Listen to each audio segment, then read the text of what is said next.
दोस्तों, आज हम बात करेंगे अदानी ग्रुप पे लगे रिश्वतखोरी के आरोप पे। आज ही सुबह भारत के विपक्षी पार्टियों द्वारा एक न्यूज़ वायरल किया गया कि यूएस में अदानी ग्रुप पे एक मुकदमा दायर किया गया है, जिसमें अदानी ग्रुप पे आरोप है कि रिन्यूएबल एनर्जी सेक्टर के निवेश के लिए भारत में वहाँ के कुछ ऑफिसर्स को करोड़ों रुपए का रिश्वत दिया गया है। रिश्वत भारत में दिया गया है, केस अमेरिका में दायर हुआ है। क्या सचमुच में अदानी ग्रुप ने कुछ गलत किया है, या यह एक पॉलिटिकल कॉन्स्पिरेसी है, या इंटरनेशनली एक डीप स्टेट का मामला है जो लगातार अदानी ग्रुप पे को डिस्टेबलाइज करने का प्रयास किया जा रहा है।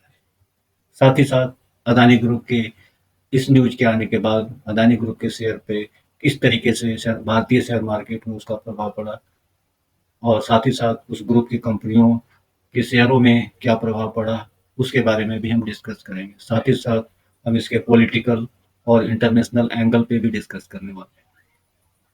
और वीडियो के लास्ट में हम एक ओवरव्यू देखेंगे कि क्या, अगर हम ऑलरेडी इस अदानी ग्रुप के शेयरों में निवेशित हैं तो क्या कर सकते हैं, और अगर हम नए निवेश के बारे में या ट्रेड के बारे में सोच रहे हैं उसमें क्या हो सकता है। साथ ही साथ हम ओवरऑल एक कंप्लीट एनालिसिस करने वाले हैं इस वीडियो में। तो यह वीडियो काफ़ी इंटरेस्टिंग होने वाला है। अ, आप लोगों से रिक्वेस्ट है कि वीडियो को स्किप न करें, लास्ट तक ज़रूर देखें। तो चलिए वीडियो को स्टार्ट करते हैं।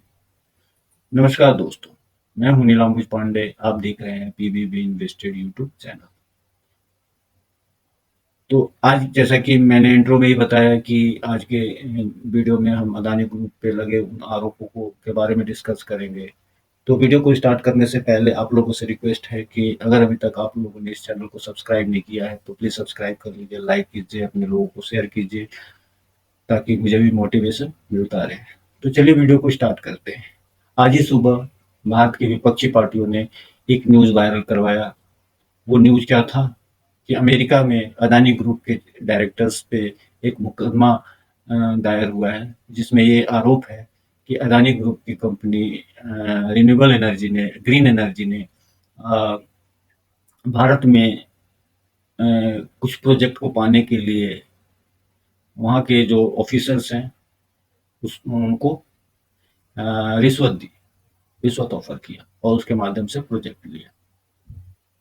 तो दोस्तों, इस न्यूज़ के को विपक्षी पार्टियों ने बड़ी तेजी से हवा दी, वायरल करवाया गया, जिसका इम्पैक्ट ये रहा कि भारतीय शेयर बाजार जो ऑलरेडी काफ़ी गिरावट के मार से झेल रहा था, और इस न्यूज़ के आने के बाद से अदानी के ग्रुप के शेयरों में भारी गिरावट देखने को मिला।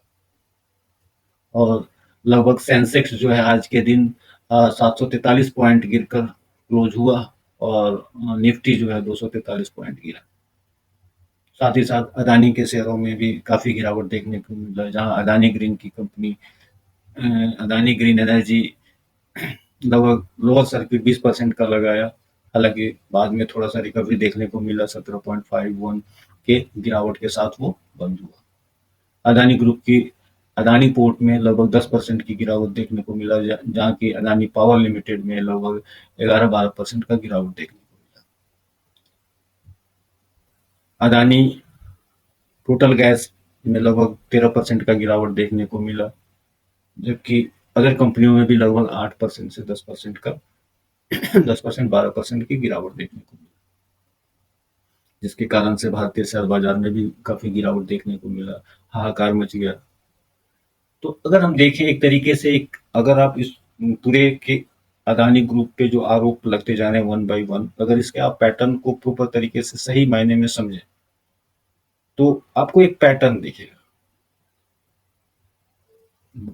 अभी कुछ दिनों में शायद 25 तारीख से पार्लियामेंट सेशन शुरू होने वाला है, और पिछले कुछ पार्लियामेंट्री सेशन से पहले कुछ न कुछ ऐसी न्यूज प्लांट किया करवाया जाता है, चाहे वो भारत के अंदर से हो या इंटरनेशनली हो। कुछ न कुछ ऐसे न्यूज प्लांट करवाए जाते हैं जो सनसनी फैला रहे हैं।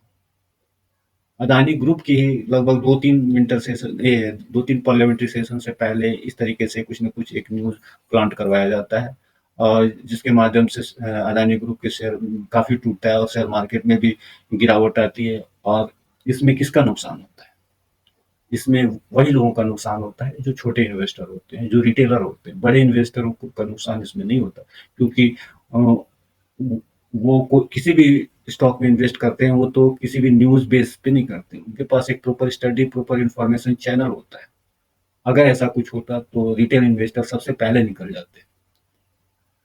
इसका प्रमाण ही यही है कि यह न्यूज़ सिर्फ लोगों को नुकसान करवाने के लिए करवाया जा रहा है या अ, भारत की इस अर्थव्यवस्था और भारत के लोगों का बड़ा नुकसान करवाने के लिए किया जा रहा है। दोस्तों, जैसा कि हम सभी जानते हैं कि किसी भी देश की तरक्की के लिए के रास्ते में जो सबसे बड़ा सहयोग होता है, वो उस देश के बड़े इंडस्ट्रियलिस्ट ही उस देश को आगे ले जाते हैं। अगर हम अमेरिका की ही बात करें, जॉर्ज सोरोस जो सारी दुनिया का सर्टिफिकेट बाँटते घूम रहा है, वो खुद अमेरिका में ब्लैक लिस्टेड है। उस पे तो कोई कार्रवाई नहीं हो रही।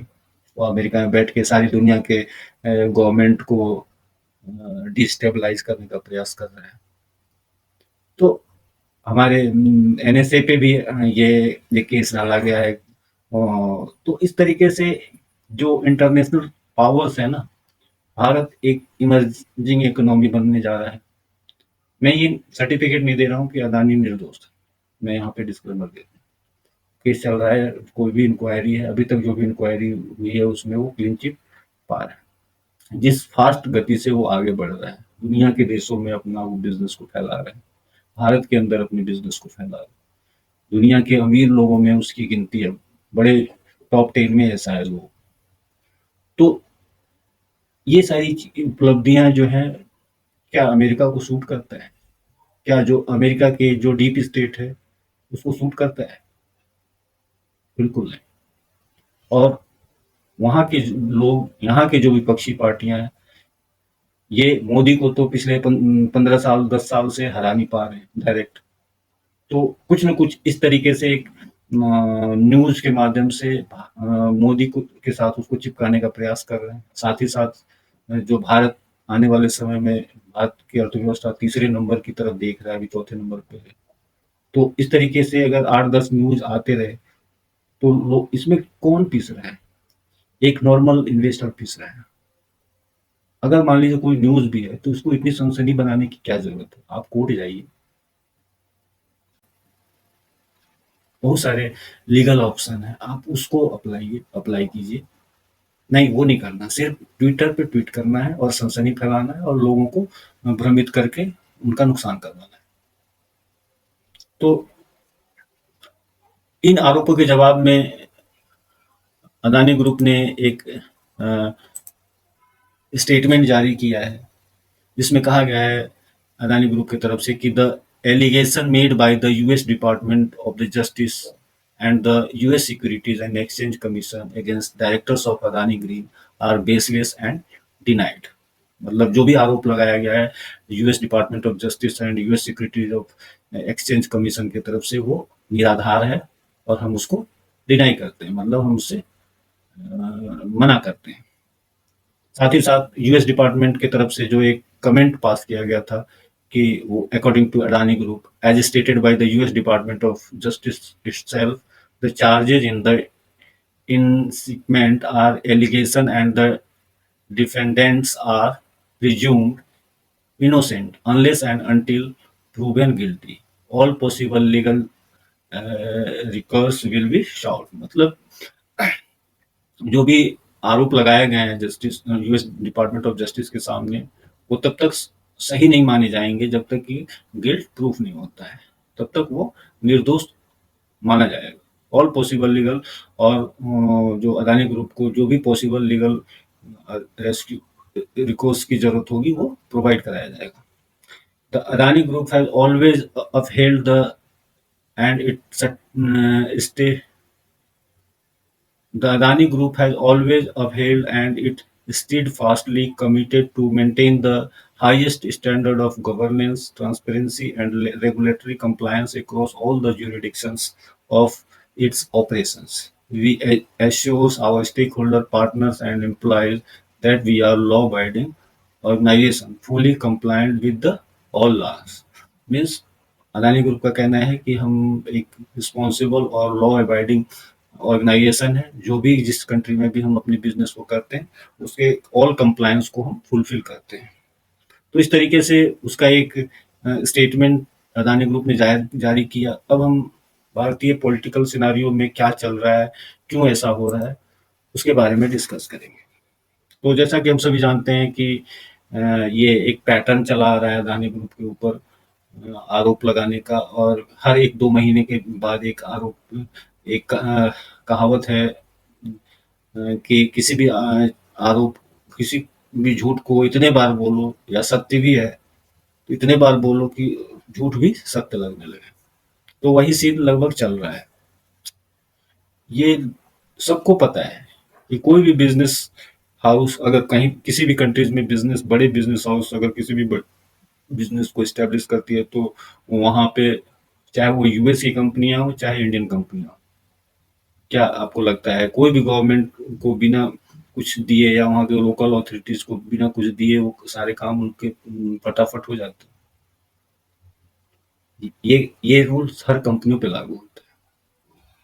तो इस तरीके से जो भी ये आरोप लगाए जा रहे हैं, ये मुझे ज़्यादा पॉलिटिकल मोटिवेटेड लगते हैं। एक टूल की तरह यूज़ किया जा रहा है। इंक्वायरीज होना चाहिए, अगर है बहुत सारी चीज़ों पे इंक्वायरी चल भी रहा है, बहुत सारे चीज़ों पे इंक्वायरी हो भी चुका है। अभी तक के जो भी इंक्वायरी हुए हैं उसमें ऐसा कुछ भी नहीं देखने को मिला है, क्योंकि ये इसकी जो ग्रोथ स्टोरी है वो काफ़ी फास्ट रही है। और अदानी हो या अंबानी हो, आज जो कांग्रेस ये चार्जेस लगाती है कि अदानी, टाटा, बिरला, बिरला नहीं करती क्योंकि बिरला उनके सपोर्टर, बिरला का नाम नहीं लेती। अडानी, अंबानी और ये गुजरात से इनको जोड़ा जाता है। ये अंबानी आज तो हुआ नहीं है कि 2014 के बाद ही अंबानी अंबानी बना है। अंबानी तो कांग्रेस के टाइम से ही बना हुआ है। तो कुल मिला के ये जो टारगेट किया जाता है, लोगों को मूर्ख बनाने का एक तरीका है। ये पॉलिटिशियंस जनता को सबसे बड़ा मूर्ख समझते हैं, और ये यही पॉलिटिशियन है जो अदानी के घर से भी चंदा लेते हैं, वहां जाके सलामी ठोकते हैं और मुंह पे आके जब सभा में गाली देंगे ताकि लोग खुश हो। किसी भी देश की तरक्की में जितना एक बिजनेस हाउस की जरूरत होती है, गरीबी, तभी आप गरीबों को बाहर, गरीबी से बाहर ला सकते हैं जब बिजनेसमैन लोग, जॉब्स हो। कौन दे रहा है? कोई भी गवर्नमेंट जॉब नहीं दे सकती है किसी को। जॉब के लिए बिजनेस चाहिए, बिजनेस चलाने के लिए बिजनेस हाउस, बड़े बिजनेस हाउस होना चाहिए।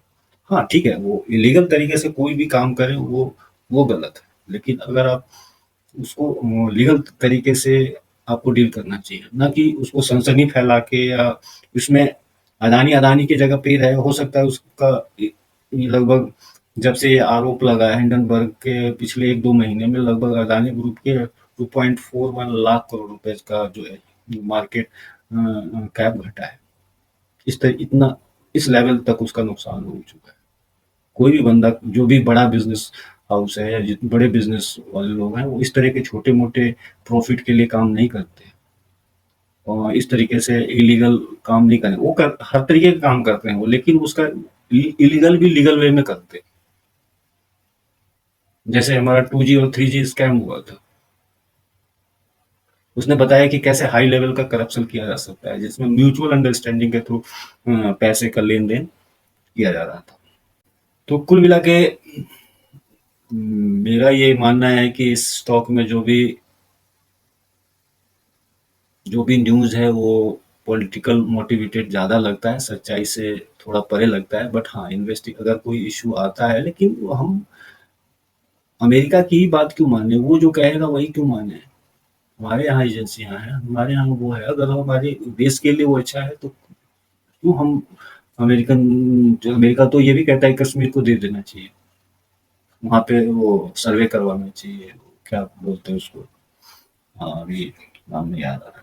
तो कुल मिला के हम दूसरे पे फालतू के न्यूज़ पे ध्यान ना दें, हाँ, अलर्ट ज़रूर रहें। अगर आप ऑलरेडी निवेशित हैं, तो अगर आपको प्रॉफ़िट बनता है, तो आप एक स्टॉप लॉस लगा के रखें, और अगर आप ऑलरेडी नुकसान में ऊपर में फँसे हुए हैं, तो थोड़ा वेट कर लीजिए कि एक पुशबैक मिले ट्रम्प के आने के बाद से। हो सकता है कि शायद डीप स्टेट जिस तरीके से अमेरिका में अभी बाइडेन के टाइम में काम कर रहा है, वो शायद उस पे थोड़ा लगाम लगे। तो जो एंटी इंडिया कॉन्स्पिरेसी चल रहा है, उस पे शायद थोड़ा लगाम लगे, उसके बाद हम देख सकते हैं कि क्या हो रहा है। बट ओवरऑल देखा जाए तो अभी फिलहाल नए निवेशकों के लिए इसमें फंसना सही नहीं है। बट अपना कोई भी इन्वेस्टमेंट करने से पहले आप अपना खुद का एनालिसिस जरूर करें। तो ये था हमारा कुल मिला के एनालिसिस इस न्यूज़ पे। मुझे लगा कि इस पे एक वीडियो बनाना चाहिए, तो मैंने बनाया। आप लोगों को क्या लगता है, कमेंट बॉक्स में ज़रूर बताइए। क्या यह एक षड्यंत्र है, या वाक़ई में इसमें कुछ सच्चाई है? कमेंट बॉक्स में ज़रूर बताइए। अगर अभी तक आप लोगों ने इस चैनल को सब्सक्राइब नहीं किया, तो सब्सक्राइब कर लीजिए, लाइक कीजिए, अपने लोगों को शेयर कीजिए। मिलते हैं नेक्स्ट वीडियो में, तब तक के लिए खुश रहिए, इन्वेस्टेड रहिए।